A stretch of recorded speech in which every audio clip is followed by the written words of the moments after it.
Welcome to another episode of Coach's Corner on Steelheads TV. Brian McCormack alongside Steelheads head coach Neil Grant. And Coach, when you look at this past weekend, a solid win on Saturday over Utah, but I want to talk a little bit about Friday. You guys were trailing twice in the third period, came back to tie it twice and earn a point.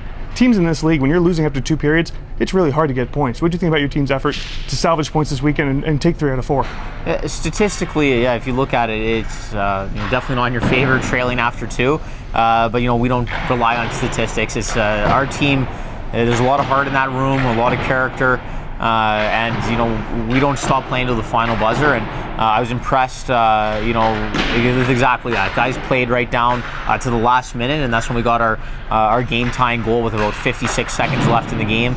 A nice power play goal by Jefferson Doll, and it was big for us to get that point. And unfortunate it didn't work out on our side in the shootout.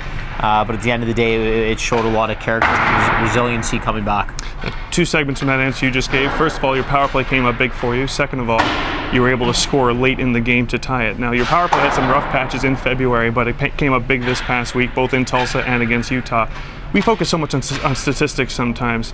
Is the timeliness of a power play sometimes just as important as the numbers? Well, it has been a little hot and cold, and we break it down by 8-game segments, and there's been times where we've been as high as 33% in the 8-game segment and as low as 7 or 8. So it's something we want to get a little more consistent at because when it is going, it's a weapon of ours. So we got to find the urgency and find the consistency on the power play.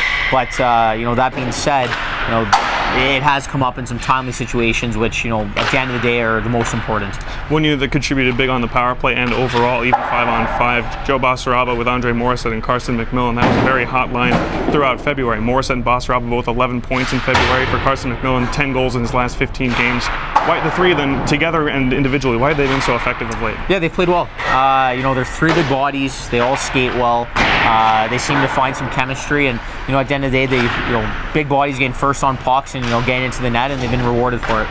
Carter Shinkarik added as an amateur tryout agreement this past week. Now, it's a small sample size to talk about his play necessarily, but this is a kid who was playing at Elmira College just last week on Tuesday in a playoff game. 3 days later, he's suiting up for his first pro game. That's got to be a whirlwind for a young guy. Yeah, no, it's definitely exciting being in that situation, coming out of NCAA. You're just looking for an opportunity, and I thought he played very well both games. And Friday he flew all day, got in late, and probably didn't get a ton of ice time, but I thought he had an impact on the shifts he did play. And then Saturday he had some great scoring chances. He had a couple good net front presence, a couple good tips, and almost got one backdoor. I think it was in the first period. So he stepped right in, fitting well with the group, and happy to see him enjoying himself and picking up how we do things here very quickly.